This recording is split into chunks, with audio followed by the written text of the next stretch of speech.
તો એક મોટા સમાચાર સામે આવી રહ્યા છે. આપને જણાવી દઈએ બ્રેકિંગ ન્યૂઝ. જામનગરમાં ડોર ટુ ડોર સર્વિસ આપતી બ્લેન્કેટ કંપની પર તંત્રની કાર્યવાહી. કંપનીની સેવા તત્કાલિક બંધ કરાવી દીધી. કંપની દ્વારા નિયમોના ઉલ્લંઘનનો ખુલાસો. નોટિસ છતાં સુધારો ન થતા કાર્યવાહી વધુ તપાસ હાથ ધરી છે.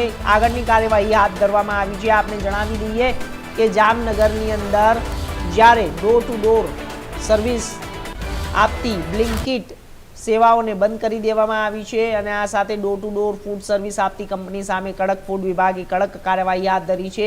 કંપનીની સેવા તાત્કાલિક બંધ કરાવી દીધી છે. માહિતી મુજબ ફૂડ વિભાગની તપાસ દરમિયાન જાણવા મળ્યું હતું કે કંપની દ્વારા લાયસન્સ સંબંધિત નિયમોનું પાલન કરવામાં આવતું નહોતું.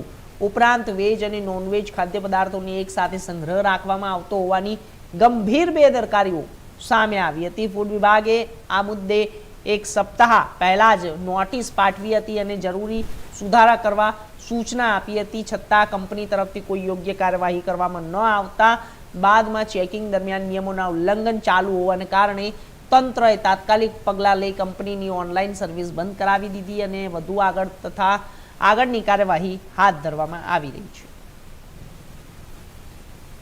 બ્લિંકિટ કોમર્શિયલ પ્રાઇવેટ લિમિટેડ નામની ઓનલાઈન ફૂડ સપ્લાય કરતી પેઢીમાં ગત 18/4/2026ના રોજ ફૂડ વિભાગ દ્વારા તપાસ કરવામાં આવેલ, જેમાં એની હાઇજેનિક કન્ડિશન તેમજ વેજ નોનવેજ ખાદ્ય પદાર્થોનું સેપરેશન બાબતે કોઈ વ્યવસ્થા નહોતી.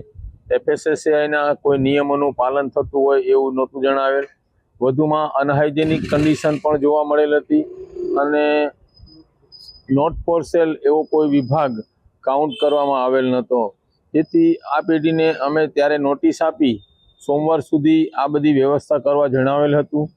આજ રોજ સોમવારના રોજ 20 તારીખે અમે તપાસ કરતા સદર પેઢીમાં અનહાઇજેનિક કન્ડિશન, બાવા જાળા અને એ બધી વ્યવસ્થા કોઈ પેસ્ટ કંટ્રોલ કે એવું કરવામાં આવેલ નહોતું અને લાઇસન્સની શરતો ને ફૂલફિલ ન થતી હોય પેઢીને કોઈ પણ ખાદ્ય પદાર્થનું વેચાણ ન કરવા અને જ્યાં સુધી લાઇસન્સ મળે નહીં ત્યાં સુધી આ સેલિંગ બંધ કરાવવામાં આવેલ છે.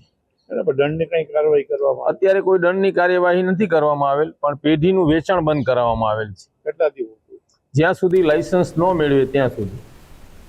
તો આ વિષય ઉપર વધુ માહિતી માટે અમારા સંવાદદાતા હરદીપ જોડાઈ ગયા છે. હરદીપ, શું છે આખી અત્યારે આ ઘટના સામે આવી રહી છે અને આ ઘટનાને લઈને અત્યારે જે હાલ લોકોમાં રોષ જોવા મળી રહ્યો છે? કારણ કે કંપની દ્વારા જે નિયમોનું ઉલ્લંઘન થયો છે તેનો ખુલાસો કરવામાં આવ્યો છે અને આ સાથે વેજ નોનવેજ બંને જે ચીજ વસ્તુ હતી જોડે રાખીને વેચવામાં આવી હતી. તો આગળની શું કાર્યવાહી છે અને શું પ્રતિક્રિયાઓ સામે આવી રહી છે? હરદીપ, આપને જણાવી દઉં કે ડોર ટુ ડોર સર્વિસ વાળી બ્લિંકિટ કંપની છે એ જામનગરના સર્વસક્ષમ રોડ ઉપર આવેલી હતી.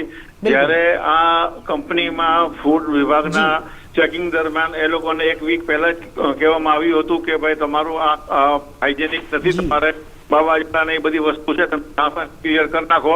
તો એ લોકોને એમ કીધું હતું કે અમે કરાવી દઈશું, પરંતુ જયારે બીજી ફૂડ શાખાની ટીમ ગઈ ત્યારે પણ એ જ વસ્તુ રિપીટ થઈ હતી અને ત્યારે ફૂડ શાખા એ કડક કાર્યવાહી કરવામાં આવી હતી અને ફૂડ શાખા દ્વારા એ લોકોને ખાસ તાકીદ આપી હતી કે તમે નોનવેજ ને વેજનું જે કાઉન્ટર છે તમારું અલગ કરવા, એ બધા નિયમો તમે પાલન કરો. ના કરવાથી આ સર્વિસ બંધ કરવામાં આવી છે.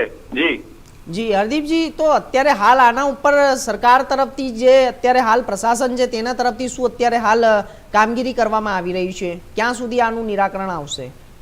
જ્યાં સુધી એનો લાયસન્સ હાલ પૂરતો રદ કરવામાં આવે, લાયસન્સની જે પ્રક્રિયા છે એ કરવામાં ના આવે ત્યાં સુધી આ લોકોનું તમામ વસ્તુઓ બંધ કરવામાં આવી છે.